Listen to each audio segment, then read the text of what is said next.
ევროსაბჭოს საპარლამენტო ასამბლეის მიერ საქართველოსთან დაკავშირებით მიღებულ ანგარიშს გამოეხმაურა საქართველოს პრემიერ-მინისტრი. ჩვენთვის არავითარი ფასი არ აქვს ასეთ რეზოლუციებს, განიცდით რომ ძალიან მძიმე მდგომარეობა ევროსაბჭოს საპარლამენტო ასამბლეაში, ისე როგორც ევროპარლამენტში და ეს ყველაფერი აისახება ხოლმე შესაბამის დოკუმენტებზე. თქვენ ძალიან მარტივად შეგიძლიათ წაიკითხოთ ამ რეზოლუციის ტექსტი და ნახავთ, რომ არის უამრავი ტყუილი, უამრავი უზუსტობა.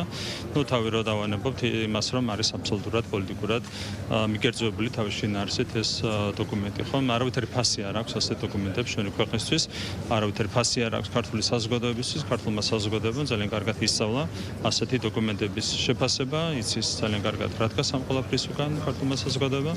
შესაბამისად, ამ დოკუმენტებს არ აქვს არავითარი ფასი. ზოგადად რაც შეეხება ოპოზიციის როლს, ჩვენ ვიცით რა არის მათი როლი, ისინი არიან დაკავებული საბოტაჟით, ეს არის ჩვეულებრივი უცხოური აგენტურა, ეს ეხება პარტიებს, ეს ეხება ეგრეთ წოდებულ NGO-ებს, ისინი ჩასული იყვნენ საქართველოს წინააღმდეგ მტრული საქმიანობის მხარდასაჭერად.